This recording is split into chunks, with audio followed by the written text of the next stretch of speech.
Now we're in a great location for what I call the 20 deer test. And what I mean by that is, does your blind, we talk about your blind passing the 100-yard test, meaning that if you can see it past 100 yards, it probably doesn't pass the test. Deer are gonna see it, a spooked deer. People will say, well, deer get used to a blind. They get used to a trail camera too.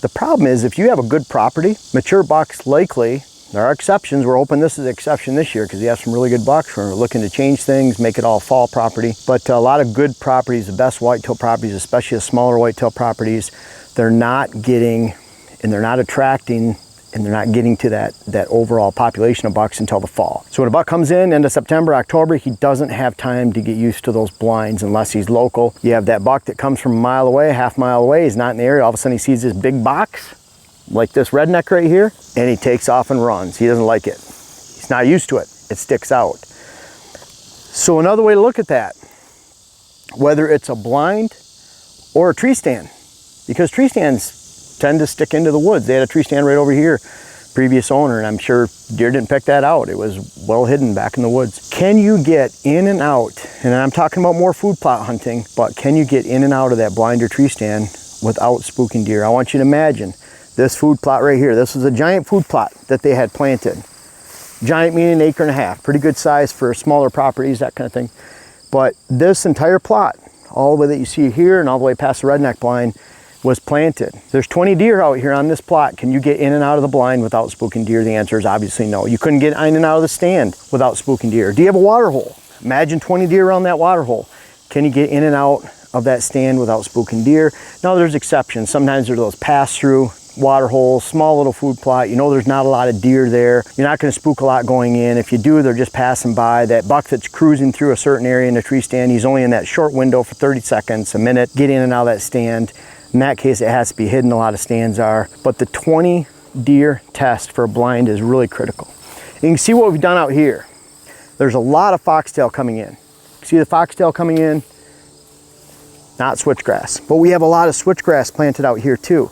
So instead of keeping this in a food plot, we're turning this into switchgrass. And there's a lot of good switchgrass coming in here. You can see the clusters switch.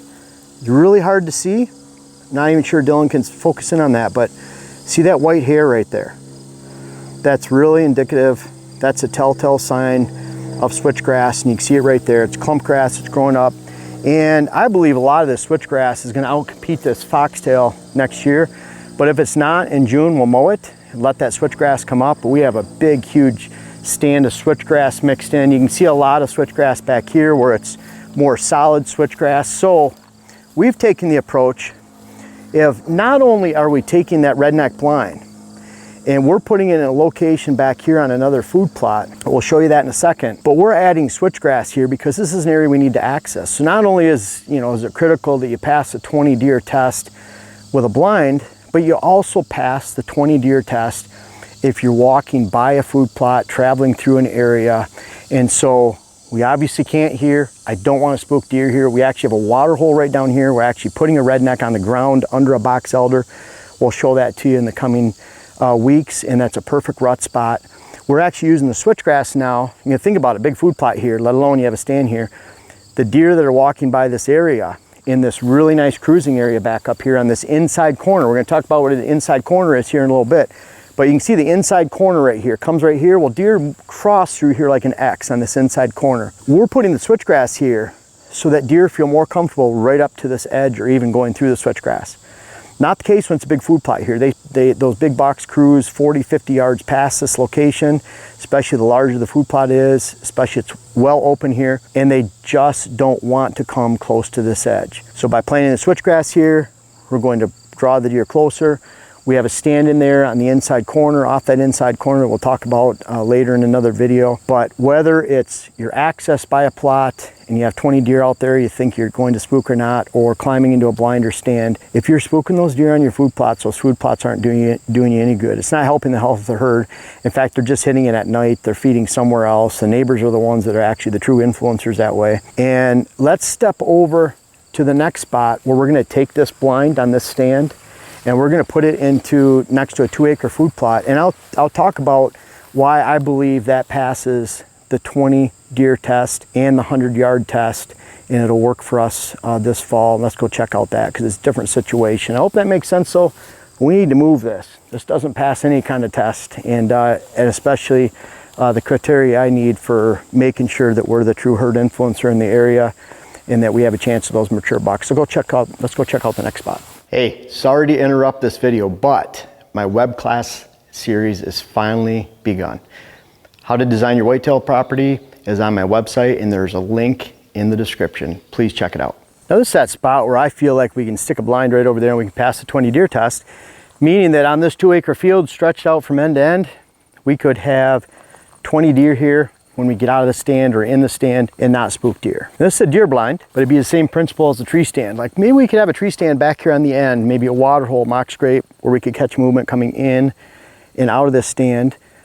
And then I would place that stand where we're close enough that we could take advantage of that movement coming in and out. We're defining that movement maybe with a water hole, mock scrape, but we're far enough away that we could pass the 20 deer test and get in and out of that stand without spooking out the entire field and ruining our property. We're locating a blind right here. We actually have a tree stand right over here, right on the other side of the power line that we're going to use too. But we're actually sticking that blind. If you can see that shrub and vines right back here, that stand will stick right on top of that. So about 30 yards from where I'm at right here. What's really cool about this spot is it starts to go downhill drastically, going down in this direction. And you can see the power line that goes through there drastically drops off. So we're going to be able to come back through there. The power line area, I'm actually planting in all switchgrass. It's about an acre of switch. We'll have a tunnel that goes through there. We'll be able to sit in that blind, watch a power line, small little hunting plot. We'll be able to climb up. That blind will blend in with the top of the bush, which is really important. It'll just be an extension.